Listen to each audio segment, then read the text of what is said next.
All right, Dr. Erika Schwartz, thank you so much for coming on Wellness Your Way. I'm thrilled to have you here. It's a pleasure to be with you, Megan. You're wonderful, and your work is really great and important. Oh, thank you. And vice versa. I am so honored to be tapping into some of the work that you're doing. I've read your formal bio to the audience already, but could you just tell us in your words a little bit about yourself? What can I tell you about myself? Um, I've always believed that life should be a continuum of health with very small interruptions when you're sick. Uh-huh.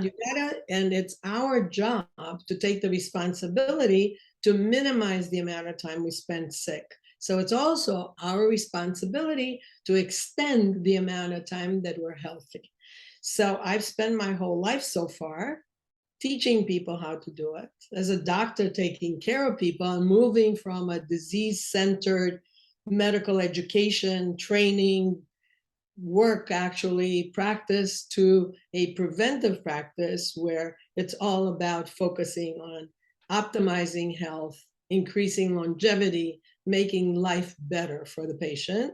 And so this is really what I do for a living. So I teach doctors, I teach the public at large, and I try to follow my own advice. Sometimes that's the hardest, right? It's sometimes easier to say it than to do it, but once we realize the benefit and how we feel when we do it, then it becomes a lot less hard. It's interesting that you brought that up because it's a very good point. Because, we all think we're doing the best we can, and then we beat ourselves up when we don't. And I say to people, don't beat yourself up about anything. Tomorrow's another day, and it doesn't matter. You always have time. As long as you're around, you have time. And that time in time is like something will click. And when it clicks, then you say, you know what? I ate junk last night and I feel really dragging and logy and like not okay today. And I think that maybe it's from what I ate. And Yes. then and then when you make that connection, eventually, like coffee, like the people who drink the tons and tons of coffee Right. and they don't realize that it's really hurting them and they don't feel good. But then one day they make the connection and then they go, well, I think I'd rather give up the coffee or give up the junk than feel the way I'm feeling. So it's Yes. to help people go to that place where they make that connection. Because if they don't do it on their own, you can keep on singing that song all you want, nothing happens. Yes. Well, I echo and applaud what you're saying.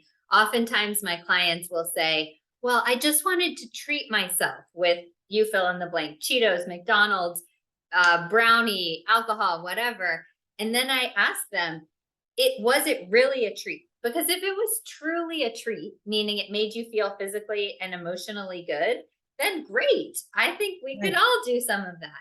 But when we really unpack it, a lot of those things do not make us feel physically good. And then it's not really a treat. You would be much right. better off treating yourself with a bath or a yoga session or a meditation or a walk or a call with a friend or whatever is truly a treat for you, all of the factors considered. It's true. You're 100% right. And you know what it is? It's a cultural thing. Because we Yeah. live in a culture where, as a child, what you're told is, oh, I'll give you a treat. Well, Mm-hmm. a candy is not a treat. A That's candy right. is something that's not going to make you feel better.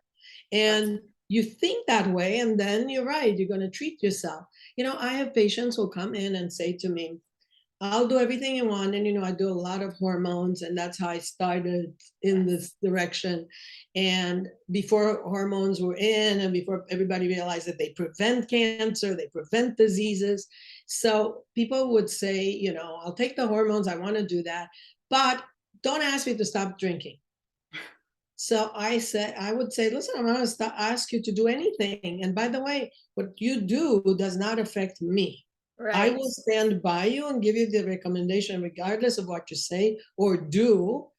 And then you come back a year later and you're not any better. It's yours, it's not mine. Right. Anyway, so they would say, well, don't tell me to stop drinking because that's the only treat I have. That's the only way I come back from work. And during COVID, it was such a nightmare that nobody, and as you recall, I don't know if in Texas you had it, but certainly in New York and Connecticut, liquor stores were essential businesses, of course. Right. We had it in Texas too. I think we had it everywhere. I'd like to know where that came from.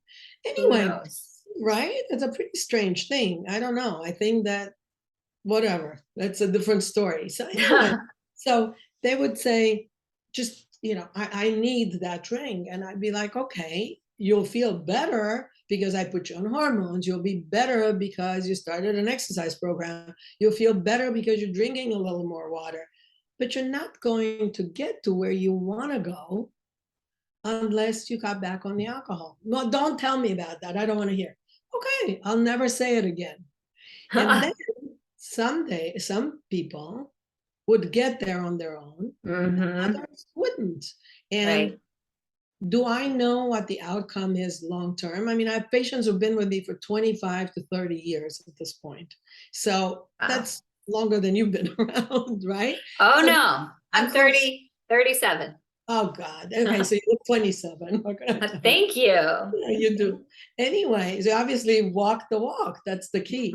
Yes. So I have patients who literally stayed with me and would never change one thing, whether it's coffee or didn't exercise and then one day, like I said to you before, something clicked. Yeah. And they'd be like, I can't imagine how I was doing this for all these years. And I'd be like, I can't either.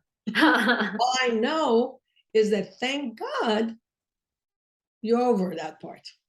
Yes, absolutely. I nod vehemently again to that. And sometimes I feel like my ego, I think, feels frustrated. I'll be like, oh my gosh, I mentioned this 2 years ago and now you're doing it.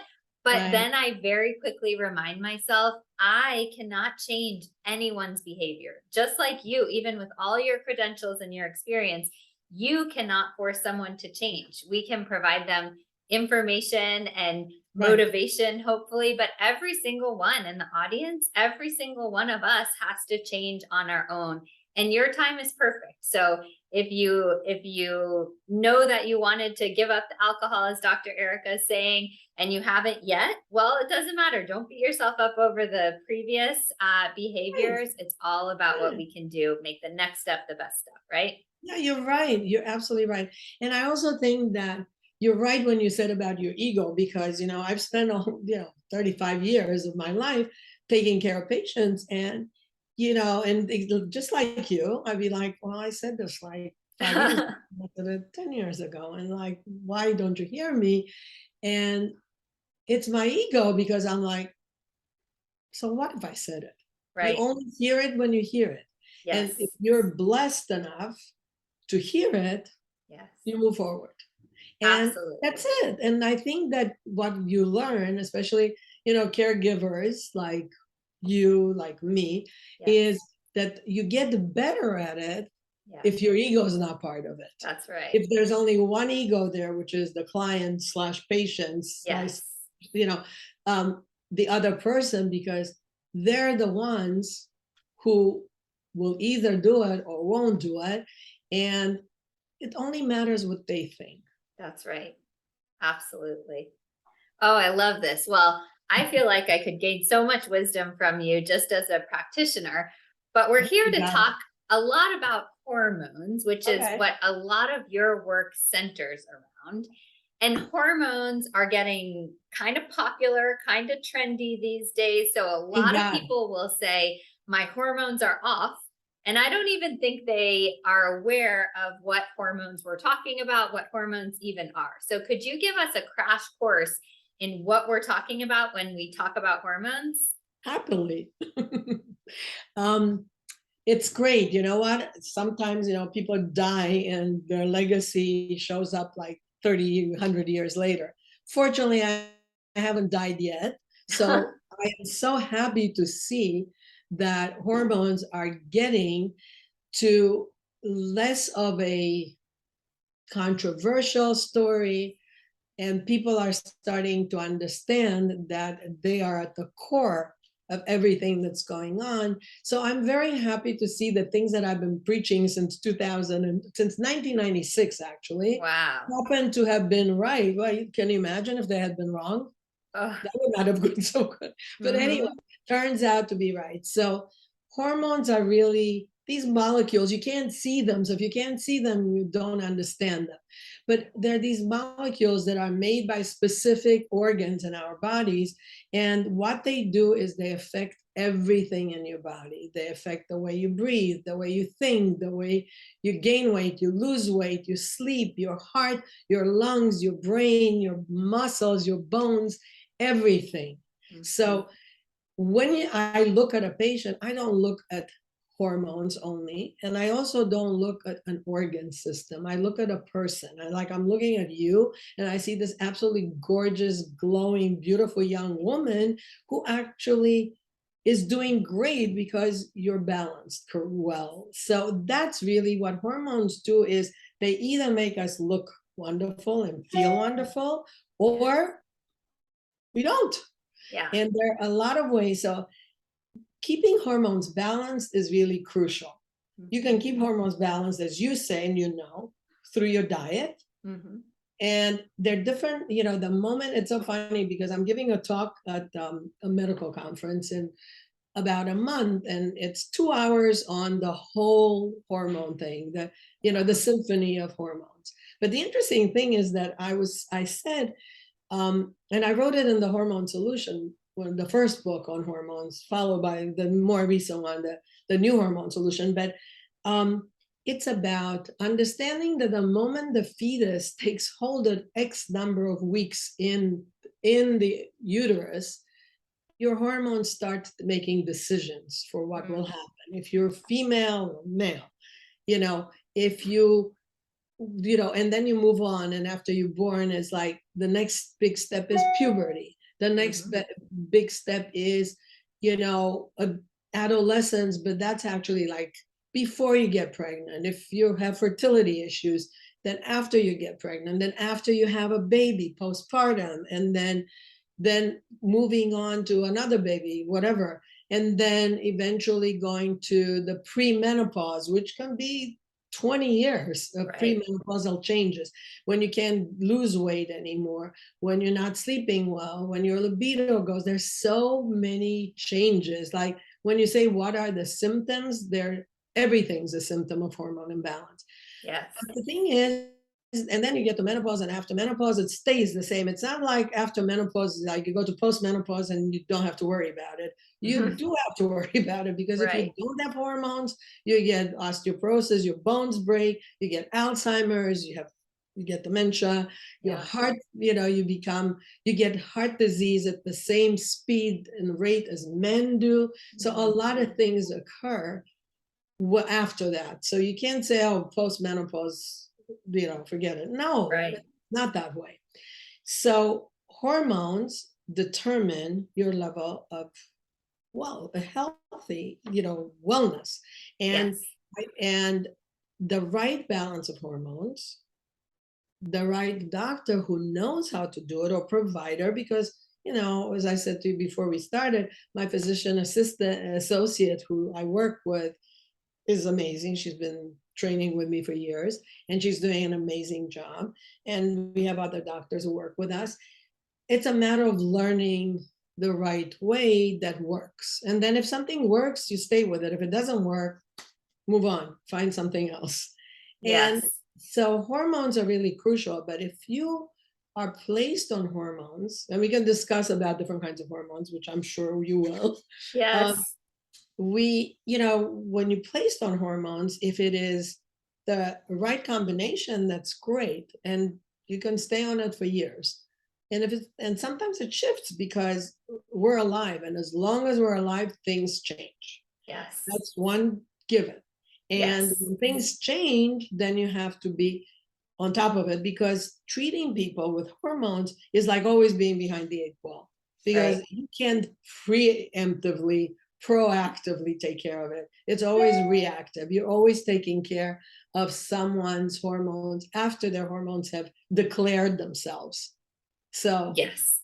so you have to be very careful and pay attention. And that's something that the medical profession is not very good at because they don't pay attention. Yes.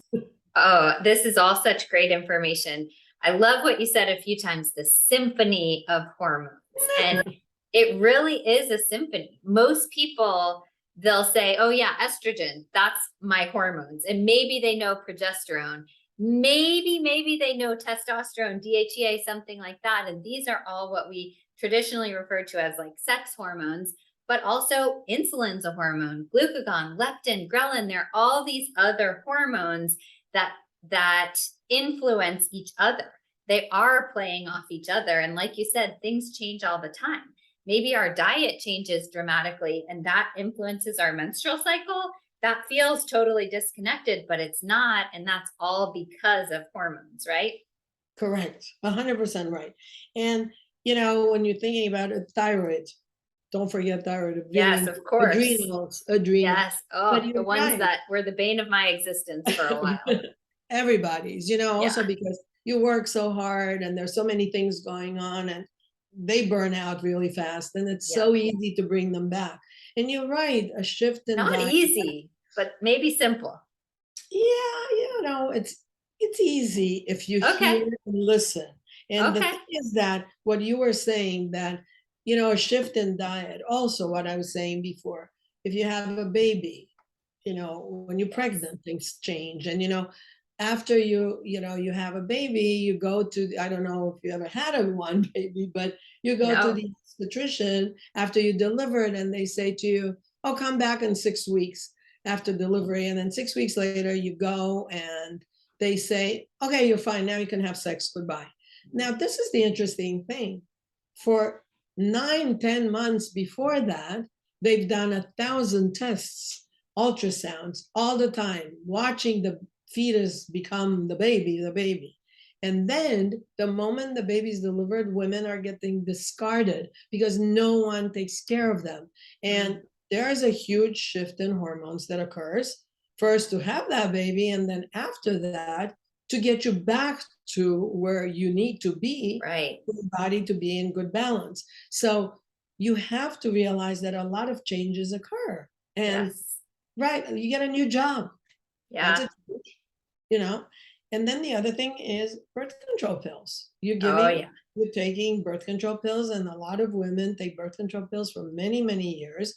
And then birth control pills give you a fake period. You Yes. operate at hormone levels that are menopausal, Right. and nobody knows that, or very few, all too few people know that. Right. And it's a problem because you're not going to be, your organs are not going to be in the right place. You're not going Right. to be in the right place until those hormone imposters are out of your system. And Yes. sometimes when you're on them for 10 years, they're not out of your system for years. That's so right. I have so many clients saying, oh, yeah, I'm on birth control and we're going to think about getting pregnant next month. So I'll stop next month. And I'm like, oh boy, hopefully you're lucky. If There you're are lucky, some right? If really you're lucky. amazing people out there whose bodies can adjust very quickly. But for Yeah. a lot of people, when we're taking these exogenous hormones in the form of birth control or anything else, our body takes months or sometimes even years to adjust back to its normal rhythm. Right, if ever. Yeah. Same thing with IVF. You know, Mm. we have, and you know, there is a huge epidemic of infertility. Yes. And whether it's caused by having taken birth control pills for too long, Yeah. and having shifted so that they can't go back to where they were before, or whatever other reason, IVF will change the hormone balance so dramatically that you will increase the risk of going into premature ovarian failure, which is early menopause, which wouldn't be a big problem because you're not going to have a period anymore unless you actually want your bones to be intact and you want your brain to work and you don't want to get heart disease. So there is a lot of things we do, and these are just touching upon things, how hormones are affected by everything we do. Yes. So let's say someone is not going through IVF, they're not pregnant, or they're not under any of these, they're not on birth control, they're not on going through a very obvious reason why their hormones are changing. And they have, if they're still in cycling years, they might have what they consider to be a normal cycle. What are some other signs and symptoms that they have some room for improvement in terms of their hormone? Well, depends how they sleep, right? There we go. Hormones affect your sleep. So if you're not sleeping a solid 7-8 hours a night, you're not going to be as well balanced as somebody who does sleep 7-8 hours a night. And it's bi-directional, right? So if you're not sleeping, your hormones are impacted. And if your hormones are off, you're not sleeping. So it's kind of a tricky chicken or the egg situation. Yeah, but once you find out, like, are you not sleeping because you go to sleep too late? Are you not sleeping because you're drinking before? Are you not sleeping because you exercise before you go to bed? Are you not sleeping because you're eating too late? There are a lot of things that we can do very quickly to help improve the hormone balance. And if the answer is no, everything I'm doing is great, then you look at the hormones. So there are ways to do it. And then there are people who just can't sleep. There are people who don't sleep well. So those people need different kind of help than someone who it's so easy to say, well, change your diet, exercise earlier. Yes.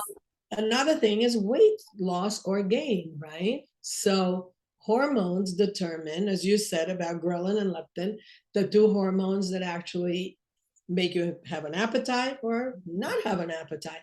And in a normal, well-balanced, well-equilibrated person, they act the way they're supposed to act. So you're never really hungry. You're never really starving or craving particular foods.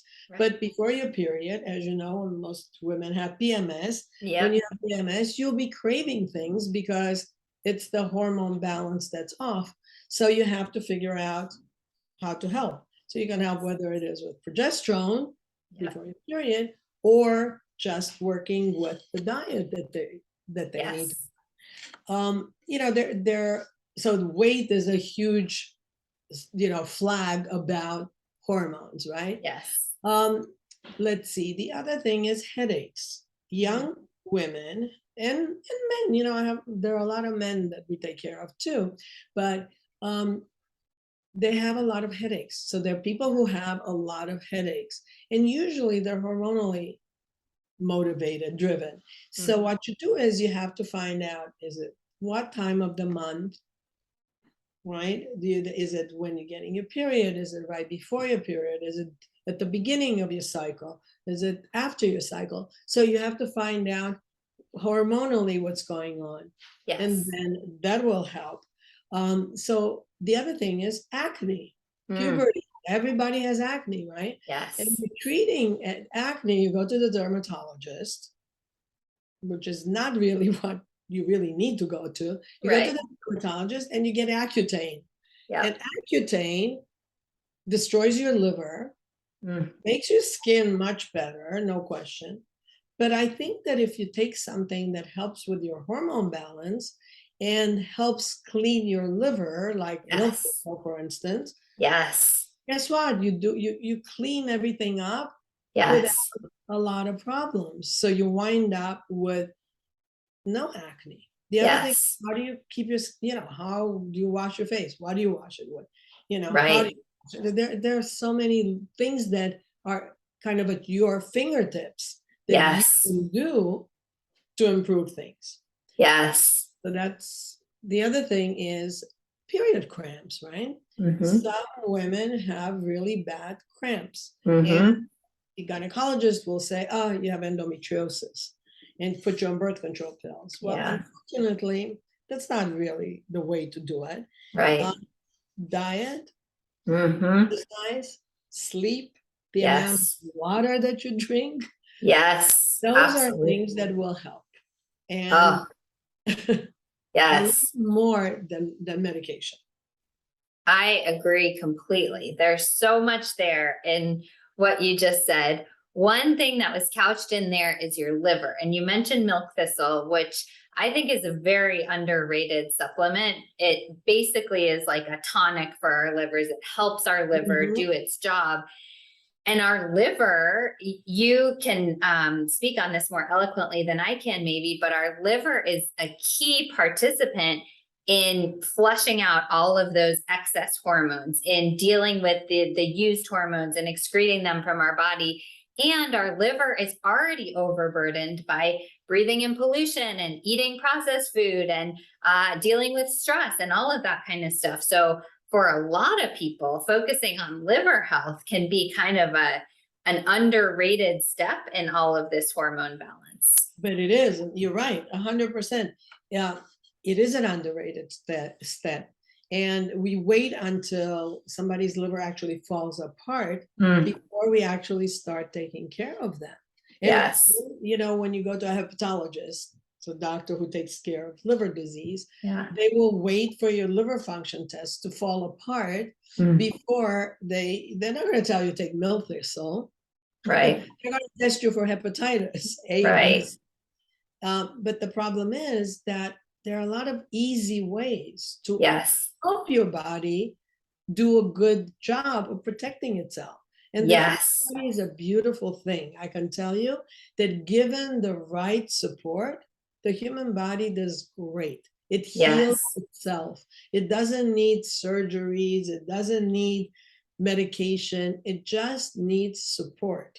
And the support comes from those who actually care enough about the human body not to massacre it, basically. Yes, absolutely.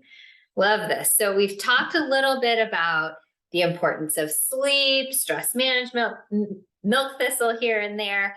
And you've mentioned diet, which is one of my favorite topics ever. What are a couple of general things, if you didn't know anything about the patient, what are a couple general things that you would suggest diet-wise for healthy hormones?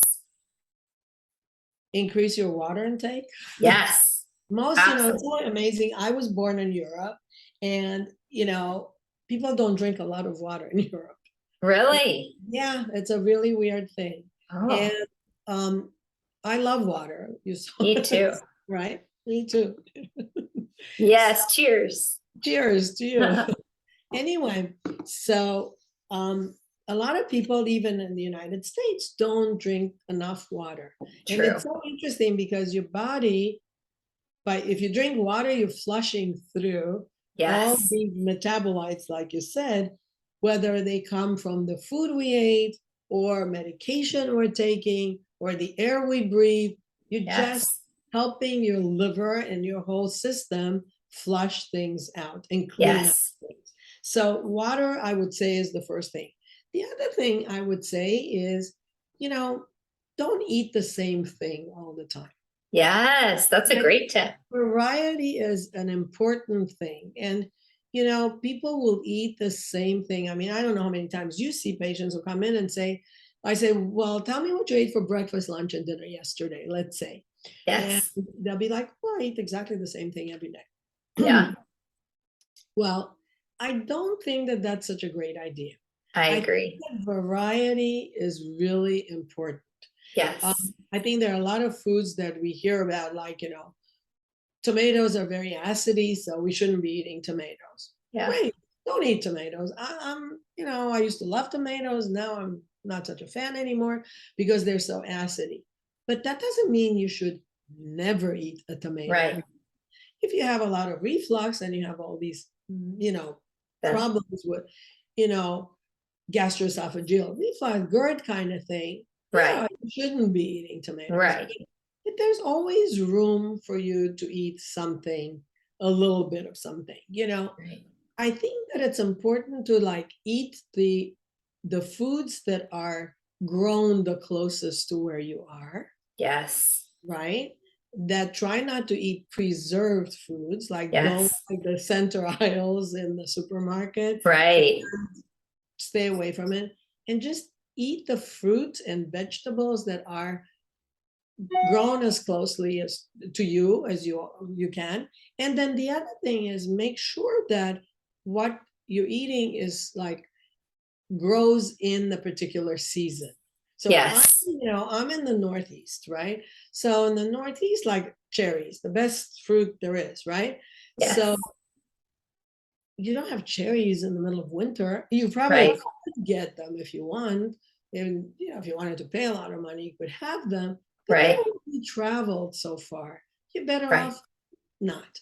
So the same thing, anything you eat, try to eat things that are grown close and are there at the right time of the year. I And it's love fun. this You know what? point. The other thing is it's fun that you wait, let's say, for summer to eat watermelons, right? Yes. You Yeah. wait for summer to have, I guess, the tomatoes that I was saying to you about. Yeah. Just it's more fun to wait and eat them at various times of the year. Because if you eat the same thing throughout the year, your body will not clean itself. Because a lot, as you know, food is medicine. And we keep Yes. saying that, and it seems like you either hear it or you don't hear it. Right. Because food is definitely medicine. Because Yes. if you eat the right foods, you'll be Yes. healthy. If you eat the wrong foods, you won't be healthy. And Yes. it's simple, but like I said before, right? It's simple, but somehow we It don't hear gets it. clouded. It gets Yeah. very common, yeah. And it's so much easier to eat junk. Yeah. And Unfortunately. unfortunately, when we started with the organic foods, right? And it was like, well, they're expensive, and there's a lot of negative stuff surrounding the concept of organic food, which now has kind of left. But Right. the point is that eating junk is easier. Yeah. You go into like a gas station, they're not going to give you, maybe they'll give you a banana, Right. but they're not there. It's so much easier to get a bag of potato chips, That's right? right. So that's really not as deadly if you use it sparingly. But Yes. if True. you do it once in a blue moon, right? Yeah. If you Fine. if you haven't eaten, if you've been traveling, you don't have time, whatever, get a Right. big bottle of water and you can have your potato chips Great. once in a while. Right. And the other thing is, and I used to hear that a lot, I don't know how much you hear it, is like they'd be like, well, it takes so much preparation to eat well. And the Yeah. thing is, it's not true anymore. Yeah. It doesn't take that much preparation. Yeah. It may take money, Yeah. you may choose to spend elsewhere. But I Right. think that if you look at yourself and your Right. health becomes most important, which without your health, what do you have? What did we learn from COVID, right? Without your Yeah. health, nothing, right? So then you spend the money on the right foods that will keep Right. you healthy. Yes. Yes. I agree. My clients have heard me say over and over and over, I wish there was a perfect source of every meal, but in reality, we have to trade off between health or taste or convenience or time or money. There's some trade off. And I just hope to inspire people to love themselves and prioritize themselves enough to not make health the trade off. So if someone wants to hire a private chef and pay a lot of money, that's great. Or if God bless someone wants them. to spend a lot of time and cook every meal themselves, that's great. Or if someone wants convenience, but they're willing to drive across the town and get it from the farm to table restaurant, that's great. There's not one solution, and everyone does have to have a little bit of a trade-off, but we get to choose what the trade-off is, and hopefully it's not health. Megan, what you just said is so true, but I don't think people understand what you just said. It's crucial because when you say the trade-off, and it is a trade-off, is like they don't realize. Yeah. Once you start eating junk and it's so much easier, then you'd be like, well, I feel fine. Yeah, but we don't realize, you're right. No, exactly. You don't realize, and then 6 months later, you've gained, 20 pounds, Yeah. and you feel horrible, and you don't know what's going on. And then all you have to do is go back and look and say, what have I changed in the past? Yes. And it's like, it's about the trade-off. You're right. Yes. It is about the trade-off. Yes. The I think trade-off, it's one of the toughest things about healthy eating is that when we eat one single salad, we don't feel amazing. And when we eat one single cookie or whatever, we don't feel terrible. It is that accumulation over a day of eating cookies, I feel terrible, or a week or something. And sometimes it can creep up on us, and then people just think they feel fine, like you said. But when we Right. reflect, when we look back on what has changed, we can always parse it out. Yeah, and a lot of us don't really live in our bodies. That's the other thing that we, True. Let's we talk don't, about right? We don't live in our bodies, and um, you have to work with people to help them make the connections. Like I was saying, like somebody would drink like soda, right? that. Right. And I used to do this experiment with a patient. I'd be like, okay, you drink your glass of soda, and then tell me how you feel 2 hours later, and then tomorrow at the same time that you would have the soda, you drink a glass of water and tell me how you feel 2 hours later. And some people would say, oh my God, it's such a different feeling. I feel so much, I was feeling tired 2 hours later. I didn't feel right after the soda. With the water, I feel perfectly fine. And some people would say, feel the same. And Yeah. I'd be like, oh my God, how Yeah. can how this person doesn't live in their body? That's So right. how do I take them to where they live in their bodies? Yes. And I have no idea. Sometimes you can just keep on say, well, let's do this again. Yes. And let's do it again. And then Yeah. until they get bored, and then they go like, okay, I've had enough. Or they'll say, oh my God, yeah, I do feel the difference. But it's Mm-hmm. not significant enough for me to do anything about it. But Mm. the other thing is then you have help. Then you have help from information distributors like you and me Yes. are giving you the information saying soda is killing you, Yeah. water is helping you. So if they Yes. hear that and then Yes. they don't feel the difference, in Yes. time they'll be like, she was saying, I've read that somewhere else. I've heard it Yes. somewhere else. Maybe. And then they Yes. have a different level of awareness starts to creep up. Yes. Absolutely. Like you said, we will get the realization in our own time. Some people it's asking how they feel. Some people it's a study. Some people it's, oh, my friend gave up soda and she feels Right. great. But whatever path we take to get there, at least we're getting there. And that's all that matters. I would love to ask you the question because I'm genuinely curious. I saw this on your website that you have a fountain of youth, talking about how hormones relate to aging. What is the fountain of youth? And can you give us a little about how hormones relate to aging? Well, aging, right? It's aging occurs with a loss of hormones. Keeping the hormones in balance actually prevents aging. It Aha. helps your mitochondria, it helps your cells, it helps your mitochondria continue to make energy at a very high level. Because as you know, when you get older, your cellular integrity starts failing because there are no hormones, and also because Yes. they've been around long enough. So the mitochondria start failing, and then eventually you get these cells that are like zombies, Yeah. right? These zombie cells that only make things worse because it's like, it's the bad apple that spoils the lot, not the good apple. Right. So you want to get rid of these cells and you Right. want to maintain cellular integrity. You want your cells to continue making high quality energy in their mitochondria. And Yes. hormones are the the molecules that will help you maintain that ability of the cell to stay healthy, to get rid of the zombie cells, to maintain the ability to make energy. So that's how hormones are really a fountain of youth.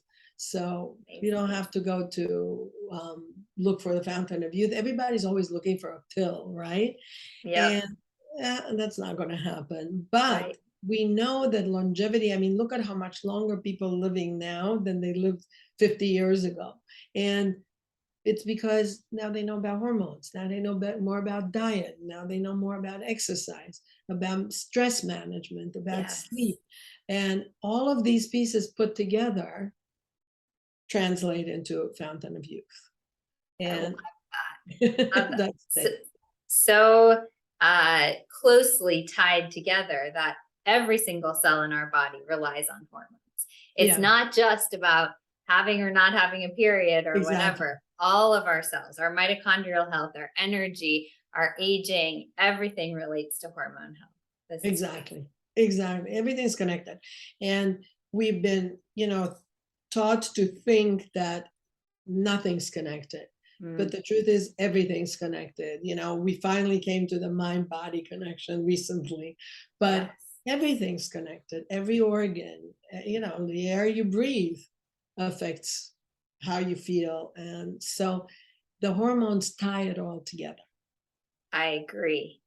Speaking of the mind body connection, I saw on Instagram that you said the only way to manage stress is to turn inwards with meditation and breathing.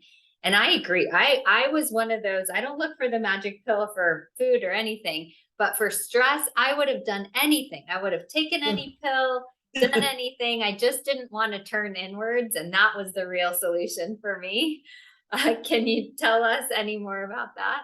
Yeah, of course. So what I mean by turning inward is like what nobody wants to do, right? Yeah, Yeah, because everybody wants the solution to come from the outside. But right. the solution's always on the inside. Yes.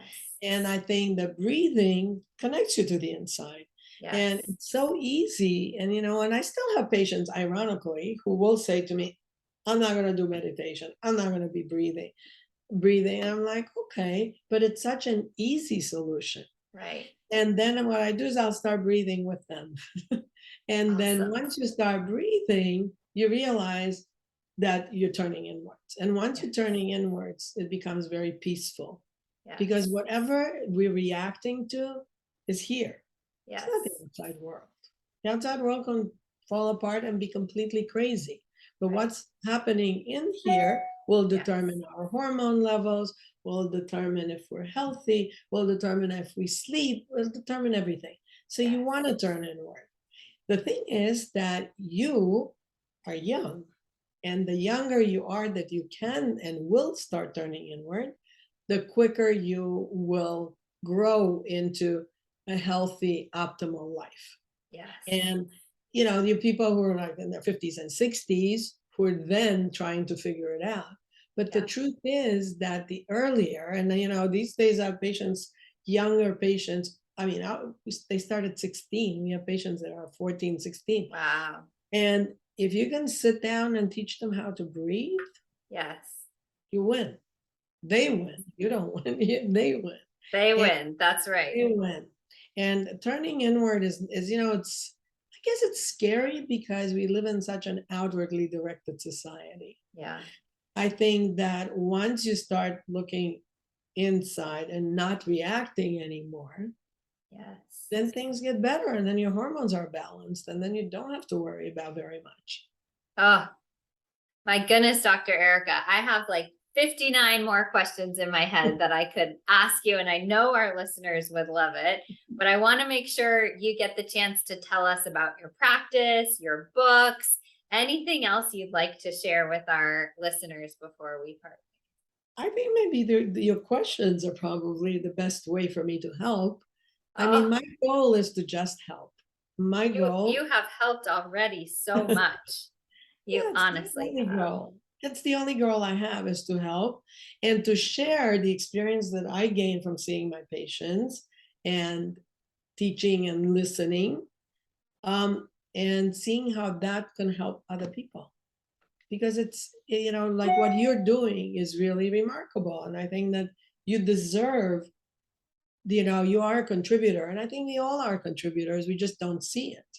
That's And I right. think that you start seeing that you're a contributor, you start doing better and better, and you help more and more people. So, yeah, I have a lot of books that I've written.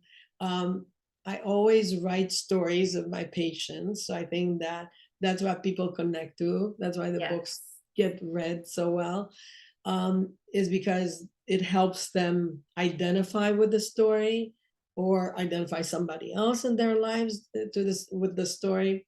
So I think that knowing that you're not alone is a really important thing, that a Yes. lot of people experience similar things, although we're all unique. Yes. we're not alone. And I Yeah. think that's important because fitting in or feeling like we're not the only ones experiencing something is very helpful. I think my practice, I see patients 3 days a week in our Manhattan offices, and um, the name of the practice is Evolve Science, Great. and we have patients from all over the world. It's a concierge practice, and they come from all over the world, literally. And it's wonderful because you learn more from them because you're not sitting with the same people. They Right. teach us. And as I said to you at the beginning, I have patients who've been there for like 25 years, 25 years with us. So they're doing Wow. well. Yeah, it's pretty remarkable. I love it. I love it. It's such a great testament to the incredible work that you do. I applaud you. And I think for anyone listening, Dr. Erica's advice of looking inwards is so powerful no matter what you're going through. So look inwards and try to identify some area that you feel you could be better, you could be more aligned with yourself, you could be more energized, you could be healthier, whatever. If you need some ideas, I'll highly recommend Dr. Erica's books and we'll link them in the show notes. And then if you do need further help, definitely investigate the practice. We'll link to that as well. And you share great information on Instagram as well. We'll link to all of your things so that people Thank can you. learn more about Thank you. You know, everything we do is like literally, it's a work of love. It's like literally, it comes from a place of just wanting to help people and help each other. you. And Amazing. pretty much accept ourselves because we're so constantly driving to improve, improve. And, you know, sometimes it's okay the way we are. And then you start improving. Oh, I love that. Oh, that's such a realistic message of motivation. So thank you for sharing that. Well, And you're so thank you for everything else sweet. you've shared today. I really appreciate you being here. Thank you for having me on your podcast. It's wonderful. We love Oh, your podcast. oh, thank you.